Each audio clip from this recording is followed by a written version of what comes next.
Each day I have the pleasure of digging deep into stocks and investing with Jim Cramer. That's why we call the show Wall Street Confidential. And for years, many people have taken shots at Jim for his truth-telling. I mean, love him or hate him, the man calls them like he sees them. And he has the record to back it up. I mean, take this latest mortgage debacle as an example. For months now, MBIA, AMBAC, PMI, MGIC, they have been attacking Jim for his spot-on reporting. And even though Jim's been proven right time and time again, he says it comes at a cost. When you look to history, when corruption was disclosed in the financial world, a lot of journalists disclose that when we talk about Enron or the accounting scandals or the mutual fund scandal. Do you think this is an opportunity for the media to step up to the plate and really go through these?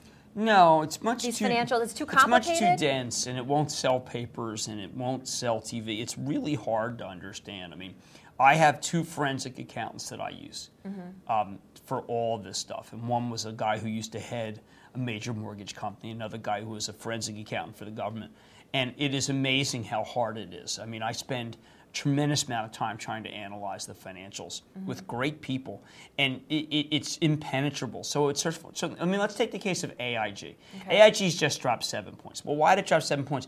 Well, we think that they may have reinsured some of these bonds. Do we know it? Well, it's really hard to tell. We can't tell. Merrill Lynch, they say that everything's fine, that they're totally hedged, but we know that the hedge is with a company that seems to be teetering, and we also don't know what they hedge. So let's say that the insurance goes down. Does that mean that all the other stuff goes down, or is it worth something? And you end up just trying to tell the story, but you can't. It's too hard. In the dark. I try very hard. I mean, I don't think anyone in the media is trying harder than I am, and it is just really hard to do. Okay. And it's not interesting. I mean, I try to make it come alive, but it's not interesting. All right. Thanks, Jim Cramer. I think a lot of people were interested to hear you after that. Well, I was very angry. Yeah. I was very angry because I know the way it works. I mean, I'm friendly with it. There's a guy who's the CFO of one of these companies, and I was friendly with him, and now he'll never speak to me again. And it would have been easier, frankly, in my life if I didn't say it. I mean, it would be easier. And there's a lot of people who feel like why would you make your life tough, your real life tough, just for money? There are people in my own family who always thought it was a disgrace that I did this.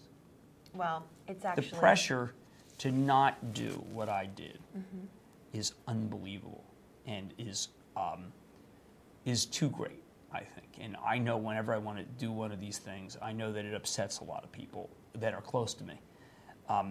And you know, one day I'm not going to do it anymore because it's just too much hurt.